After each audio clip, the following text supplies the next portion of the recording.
Hello everyone, welcome to study Chakra. तो इस video में हम बात करेंगे बच्चों shape of liquid drop on solid surface. मतलब सॉलिड सरफेस पे क्या कंडीशंस है जिसके वजह से अलग अलग लिक्विड ड्रॉप का शेप बन सकता है।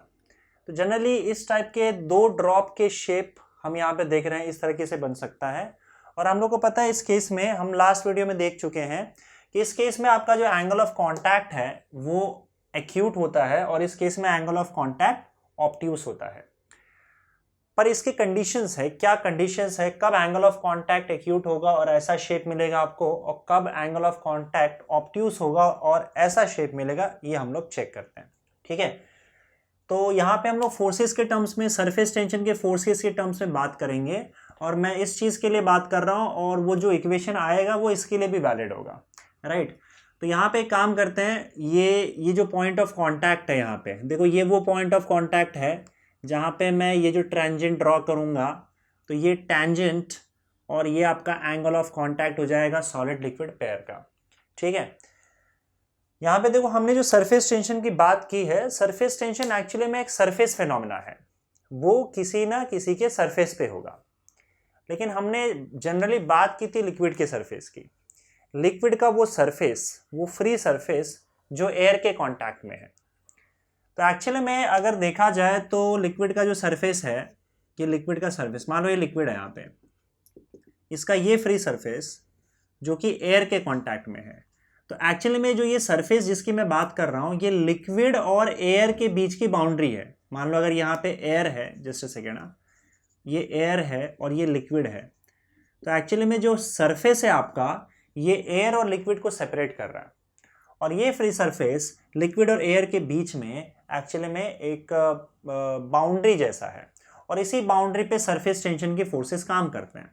अब वो टेंजेंशियली काम करते हैं, समझे। सरफेस टेंशन आता क्यों है? क्योंकि एक्चुअली में ये जो सरफेस है, इस सरफेस पे जो भी मॉलिक्यूल्स है उसमें एयर मॉलिक्यूल्स बहुत ही कम फोर्स लगा रहा है, ना के बराबर, और लिक्विड के मॉलिक्यूल्स ज्यादा फोर्स लगा रहा है, उसको नीचे खींच रहे हैं।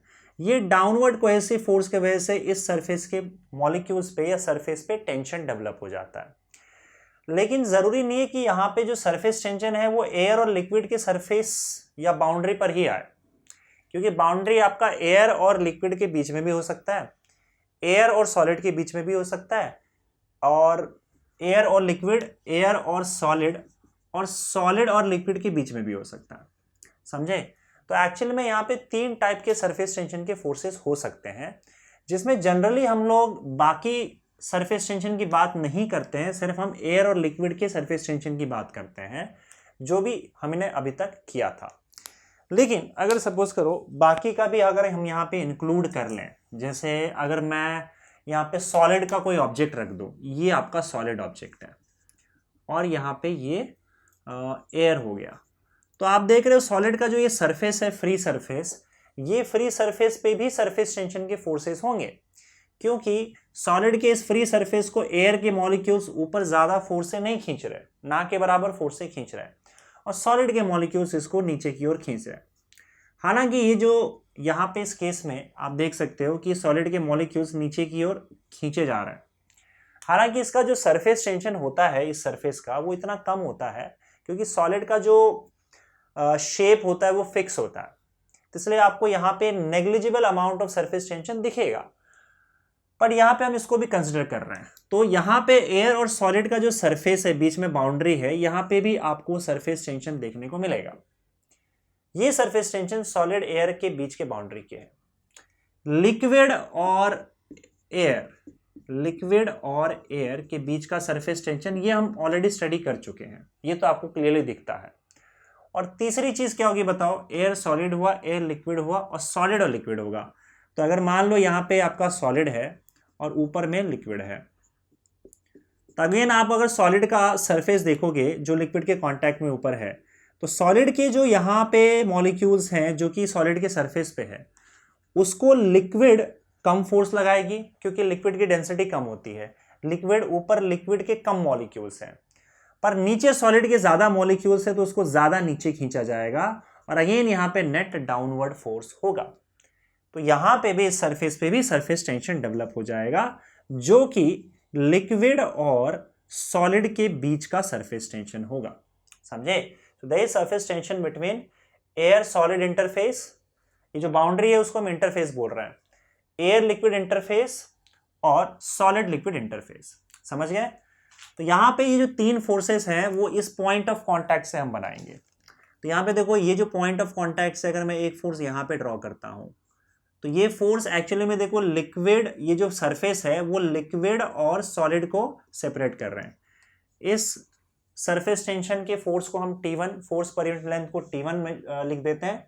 मतलब यहाँ का जो सरफेस टेंशन है वो T1 है, और T1 सरफेस टेंशन लिक्विड और सॉलिड के बीच का, लिक्विड और सॉलिड के बीच के इंटरफेस का।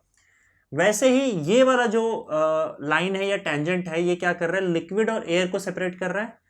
तो ये जो सरफेस टेंशन का फोर्स होगा वो हम T3 ले लेते हैं, and this is between air and liquid interface. और फाइनली आपका ये आपका पार्ट दिख रहा है, ये आपका सॉलिड है, सॉलिड का सरफेस, और सॉलिड के ऊपर एयर है।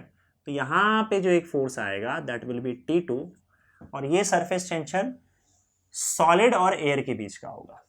समझ गए? अब आपका ड्रॉप इक्विलिब्रियम में है, ये पॉइंट भी इक्विलिब्रियम में है, इसका मतलब ये सारे के सारे फोर्सेस जो हैं वो बैलेंस्ड होंगे। T1 में छोटा कर लेता हूं थोड़ा सा। तो ये सारे के सारे फोर्सेस जो हैं वो बैलेंस्ड होंगे। समझ गए? T1 surface tension between liquid and solid interface, T2 surface tension between solid and air interface, and T3 surface tension between liquid and air interface, जो मैंने यहाँ पे एक्सप्लेन कर दिया। तीनों के इंटरफेस में आपका सरफेस टेंशन होगा। वही सेम केस यहाँ पे भी होगा, लेकिन हम ऊपर वाले केस से इक्वेशन निकालते हैं और उसके बाद फिर वही इक्वेशन इसके लिए भी वैलिड होगा। अब हम क्या करेंगे, T3 जो आपको दिख रहा है, ये सरफेस टेंशन का जो फोर्स है, इसको हम लोग इसको कंपोनेंट में डिवाइड कर देते हैं। दो कंपोनेंट में डिवाइड करते हैं। और कंपोनेंट में कैसे डिवाइड करते हैं, पहले तो हम क्या करेंगे, यहाँ पे एक्सिस फिक्स करेंगे कि किन एक्सिस के अबाउट इस फोर्स के कंपोनेंट्स को डिवाइड करना है या इसको कंपोनेंट में रिजॉल्व करना है। तो पहले तो एक काम करते हैं, ये वाली जो सॉलिड की लाइन दिख रही है आपको, सॉलिड का सरफेस, इसको एक एक्सिस मान लो, एक्स एक्सिस मान लेते हैं, और इसके परपेंडिकुलर एक दूसरी लाइन डालते हैं, ये आपका हो जाएगा वाई एक्सिस। ठीक है? इस एक्स एक्सिस और वाई एक्सिस के अलॉन्ग आपके सारे फोर्सेस होने चाहिए। T1 और T2 ऑलरेडी एक्स एक्सिस के अलॉन्ग है, T3 को हमको दो कंपोनेंट में डिवाइड करना होगा। तो इसका एक्स कंपोनेंट ले लेते हैं। कंपोनेंट में डिवाइड देखो कैसे करते हैं, आपको टिप पे जाना है वेक्टर के, वहां से दोनों एक्सिस पे एक परपेंडिकुलर ड्रॉ करना है। एक एक्स एक्सिस पे परपेंडिकुलर ड्रॉ किया, और ये आपका हो गया एक, यहाँ से एक कंपोनेंट ड्रॉ कर दो, और एक परपेंडिकुलर आपको वाई एक्सिस पे ड्रॉ करना है, और ये आपका दूसरा कंपोनेंट यहाँ से ड्रॉ कर दिया। ठीक है? देखो थीटा के साथ वाला, थीटा के एडजेसेंट जो कंपोनेंट होता है वो होता है T3 cos थीटा, और ये जो दूसरा कंपोनेंट आपका बच गया वो होगा T3 sin थीटा। तब आप T3 को भूल जाओ, क्योंकि आपने क्या किया, इस T3 को ऑलरेडी दो पार्ट में डिवाइड कर दिया। T3 cos थीटा जो कि इस डायरेक्शन में है, और T3 sin थीटा जो वर्टिकल डायरेक्शन में है। तो अगर तुम ध्यान से देखोगे, मैं इस पॉइंट को अगर यहाँ पे ड्रॉ करूं, तो इस पॉइंट पे देखो कौन से फोर्सेस लग रहे हैं।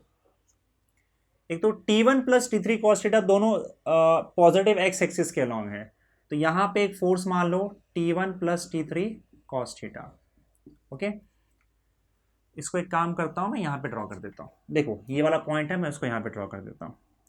तो यहाँ पे इस डायरेक्शन में T1 plus T3 cos theta लग रहा है, और ऑपोजिट डायरेक्शन में आपका T2 लग रहा है, और वर्टिकल डायरेक्शन में आपका T3 sin थीटा। ये सारे फोर्सेस काम कर रहे हैं, forces due to surface tension.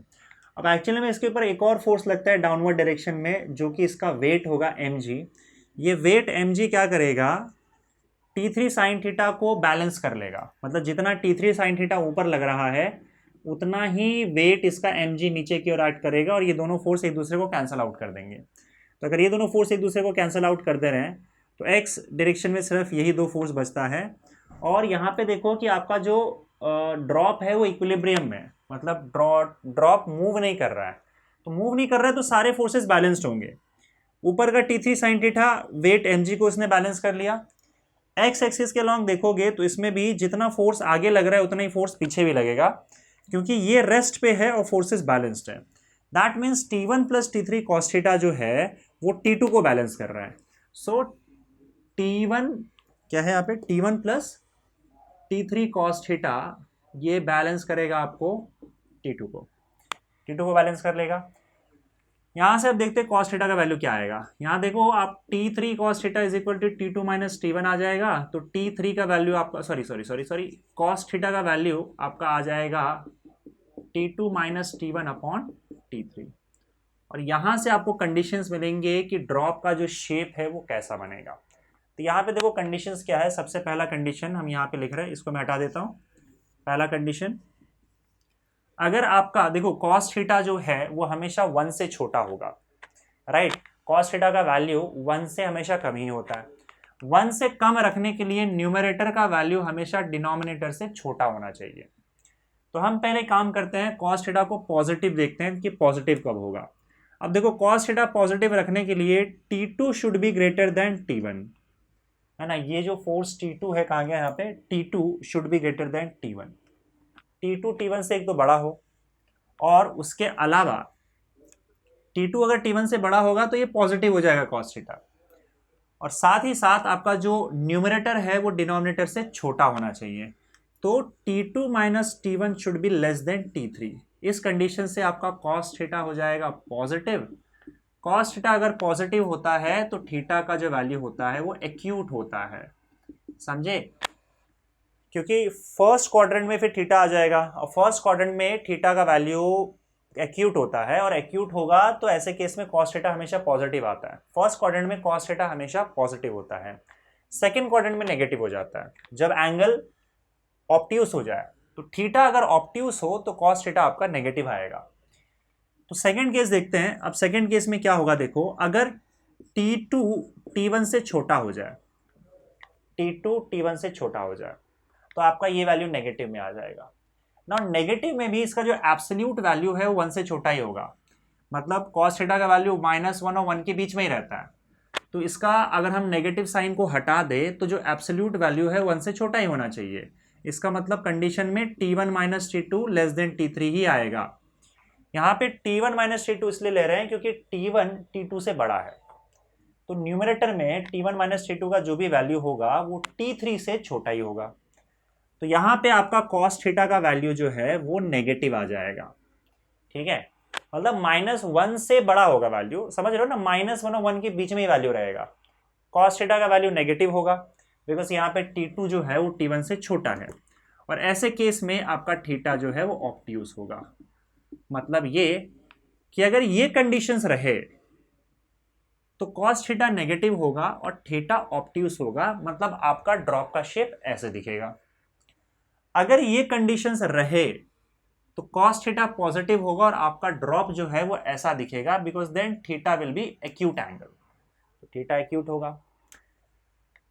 तीसरा केस ये हो सकता है कि अगर मान लो न्यूमरेटर और डिनोमिनेटर दोनों सेम हो जाए, T2 minus T1 if it is equal to T3, तो आपका cos थीटा का वैल्यू 1 होगा। cos थीटा का वैल्यू 1 होता है, इसका मतलब थीटा 0 डिग्री है, एग्जैक्टली 0 डिग्री। ये केस कब होता है, जब आप प्योर ग्लास लोगे और प्योर वाटर को अगर प्योर ग्लास पे आप डालते हो तो आपका एंगल जो होता है, एंगल ऑफ कॉन्टैक्ट, वो 0 डिग्री हो जाता है।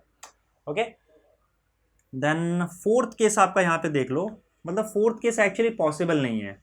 अगर किसी रीजन की वजह से आपने ड्रॉप डाला, आपने ऐसा सॉलिड लिया, ऐसा लिक्विड लिया कि कंडीशन ऐसा बना कि T2 माइनस T1 जो न्यूमरेटर है वो डिनोमिनेटर से ज़्यादा हो गया, तो यहाँ पे आप देखोगे तो cos थीटा का वैल्यू 1 से बड़ा हो जाएगा, जो कि पॉसिबल ही नहीं है, क्योंकि cos थीटा का वैल्यू हमेशा -1 और 1 के बीच में ही होता है। तो ऐसे केस में drop shall not form, drop बनेगा ही नहीं, क्योंकि ये कंडीशन पॉसिबल ही नहीं है। अगर इन कंडीशंस के साथ अगर आप आते हो तो ड्रॉप नहीं बनेगा, वो स्प्रेड हो जाएगा, फैल जाएगा ऐसे केस में। तो ये 4 कंडीशंस हैं आपके, अगर आप एक ड्रॉप किसी सॉलिड सरफेस पे डालते हो लिक्विड का, तो इन कंडीशंस, ये जो कंडीशंस है उसके हिसाब से एंगल का वैल्यू आ जाएगा, एंगल ऑफ कांटेक्ट का वैल्यू, और एंगल ऑफ कांटेक्ट का जैसा वैल्यू होगा वैसा ही आपको ड्रॉप का शेप दिखेगा किसी सॉलिड सरफेस पे। ठीक है, समझ गए। तो इस वीडियो के लिए बस इतना ही, हम लोग मिलते हैं अब नेक्स्ट वीडियो में। Thank you.